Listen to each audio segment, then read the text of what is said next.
This supplemental video is created for Naugatuck Valley Community College students in collaboration with the Academic Center for Excellence and the generous faculty at Naugatuck Valley Community College. Hi, I'm Marian Servi. I'm a math professor here at Naugatuck Community College, and I wanted to share with you a few tidbits about how to become a better student, how to study more effectively and efficiently, especially for your math courses. Many of you come to math saying, "Oh, I've never been good at math." Or you might say, "When will I ever use this in my career? This is silly." Or you might simply just admit that you hate math. Well, let me tell you something. Right now, you need to get rid of those thoughts. You need to get rid of those negative thoughts. Those negative thoughts actually get in the way of your learning. They're like a self-prophecy. So, I might not be able to make you like math, but maybe we can change the way you view it. Maybe you can say, math is something I'm going to need to get my associate's or my 4-year degree, so I'm going to do well in it. Or you might realize, math is what I need to get a better paying job. So actually, new research has shown that intelligence is not a set quantity that you're born with. You can actually increase your intelligence.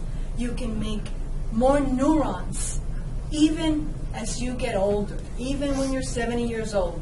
It just requires effort and learning new things. So hey, you might not be good at math now, but maybe you will soon. I want you to take out the sheet that comes with this package about the 10 good and bad habits for studying. And I want to go over one of the most important ones for mathematics, which is to study a little math every day, or almost every day. You cannot just study math in one day. You're going to need to let your brain rest in between practice. You need to practice a little today, take a break. Let your brain rest, let it assimilate the new stuff that you are learning. Then do it again the next day and the next day. Cramming for mathematics just does not work. So this might be very hard for you. You might be a procrastinator, and you might try to avoid math because it's not what you want to do. Well, there's a technique, it's called the Pomodoro technique, and hopefully this can help you not procrastinate. All I'm asking you is for about 20 to 30 minutes, it says 25 minutes, but it depends, you will focus on your math homework. No interruptions. That means turn off your cell phone. That means turn off the email notifications on your computer.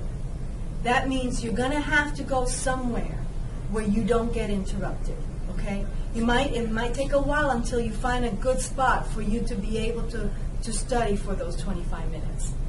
Make this a routine. Make it so that it's the same time every day that you're going to be doing this, okay? So you focus for those 25 minutes, and when it's done, give yourself a reward. You owned it. Go ahead, check your text messages, see if anybody said anything interesting. Go talk to your friends. Or even better yet, go for a run or do some exercise. It has been shown that exercise helps you build those neurons and clears your head. It's an exercise, your mind is not thinking about anything. That's what you think. In the background, you're still working those math problems. You're still learning. It's excellent. Another technique you can use is recall. This is very good when you're reading a book, when you're reading your text. Is after you read, close your book and try to summarize what you just read. Oh, but you might not read in math. Well, you can do the same thing. You should read your math book. But even if you don't, you can do the same thing with a lecture. After you go to class, you come out, get together with some friends or on your own, and summarize what the teacher said. Without your notes, without the book. Try to see how much you can remember. And then what you don't remember, go back and double check with your notes. A very important way of learning is by testing yourself all the time. Now, in my math lab, we have all kinds of things that you can test yourself. But I'm going to give you a warning. If you use that view an example or help me solve this button all the time, you're not testing yourself. You're fooling yourself. You're giving yourself a false sense of competency, thinking that you know what you're doing. You need to try to do it by yourself. It's okay. Use it at the beginning when you're confused. You come to the ACE. You have some fussy thoughts. You're not sure how to do this. Get help. But afterwards, you need to sit down and do it by yourself. And in fact, call the tutor. And this time tell her or him, don't help me. Let me tell you how I'm doing this problem. And at the end, she can tell you, oh, you did it right. Yeah, that's great. Or help you here or there. Okay? So test yourself all the time. If you've done your homework, you finished it, don't forget that there's a study plan in my math lab that you can also use to test yourself some more. And study habit number 9 talks about eating your frogs first. What does that mean? Well, that means do what's hard for you first. So if you dislike math, don't leave math to the end. That's the first thing you should work on is your math homework. And I actually personally believe you should do it in the morning if you can. In the morning your brain is clear. Those toxins have been just removed from your brain, so try it in the morning. If you don't have time in the morning, then do it whenever you can. Now let's talk about bad study habits, things that don't work. So, you have the test tomorrow. Oh, I'm going to study. You take your notes and you read over your notes. That's called passive reading. That doesn't help you with the problem-solving part of your test. You're going to need to do problems. And when you do problems, you don't want to be doing problems where the solutions are all solved and you're just going over the solutions. That's why when you're in class with your teacher and the teacher is there doing the problem, everything seems so easy, right? And then you go home and try it and you can't. Okay, so you've got to make sure that when you study for a test, that you are doing it without the solutions. You might also want to try to study by mixing up problems. Don't just do a problem on this section and then go to the next section. You're going to need to mix it up so that when the test comes, you know which method to use. Okay? Now, another bad habit is to wait till the last minute to study. Like I said before, your brain needs time to rest.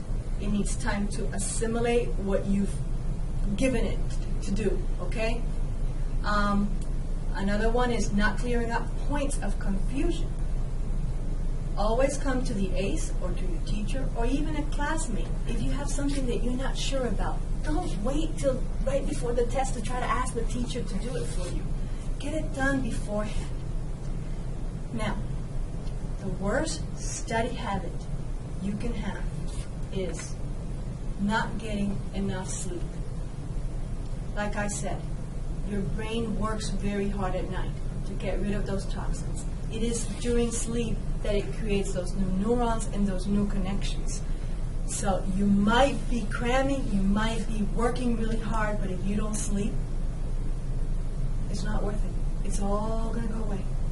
So make sure you get enough sleep, especially the night before a test. And I hope that this helps you become a better student and gets you that A in math.